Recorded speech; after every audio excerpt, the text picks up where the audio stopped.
Dr. Marcus, I want to go straight into the area of expertise that you come from, right? And a lot of your work is with corporates, with business people, individuals like ourselves. And from a LinkedIn headline perspective, or even from a newspaper headline perspective, right, you are hearing too many of these conversations. You know, somebody had a heart attack at 29, 30, 40, stress levels are all-time high, mental health is being discussed, and so on and so forth. But from somebody who's running the whole piece on longevity, health, wellness, and so on and so forth, and have a ringside view on this, what's going on? Like, is it really an epidemic, or is it just because being discussed so much that we are hearing of it? It was always like this. Where do you think the compass is on this piece?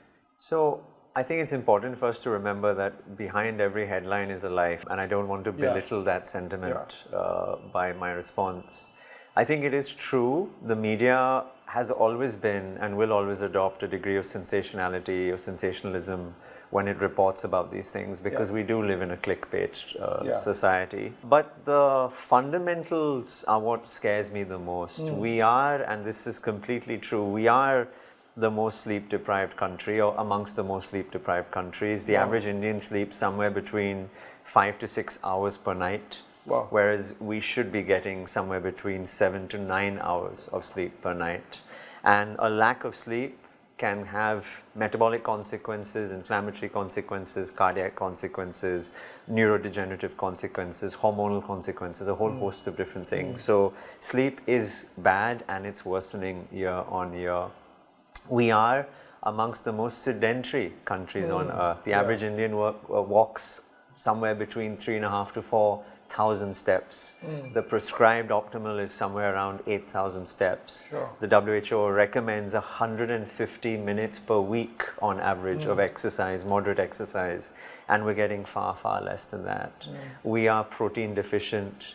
Our environment around us is becoming more toxic, whether it's noise, sound, air, water quality, food quality, soil quality, all of these things contribute towards a worsening biosphere and ecosystem for us. So the fundamentals are significantly getting worse.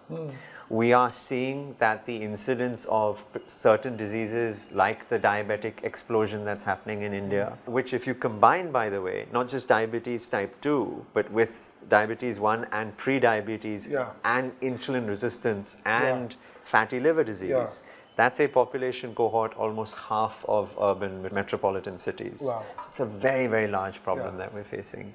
So to answer your question, therefore, I think there is some media sensationalism, but that is probably true on the basis of a massive groundswell of change that we're seeing around the world.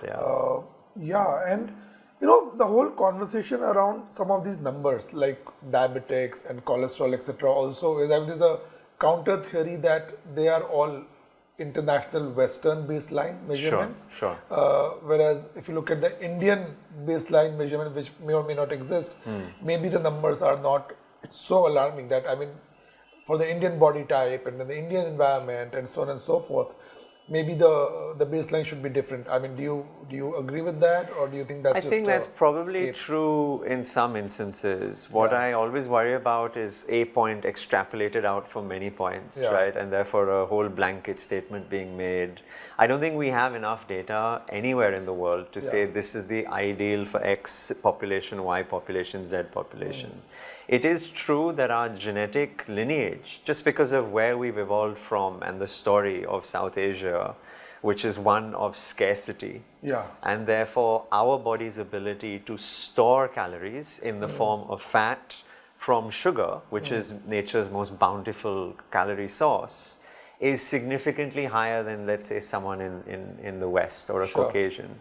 So now in a world where we're living in a convenience culture, where every calorie is delivered to us within 5 to 10 minutes, our body's ability now to convert and store is now a disadvantage to us. And then you layer on the poor sleep, the lack of exercise, the high stress, the long work hours, all of those things. It's a dangerous cocktail. Recipe for disaster.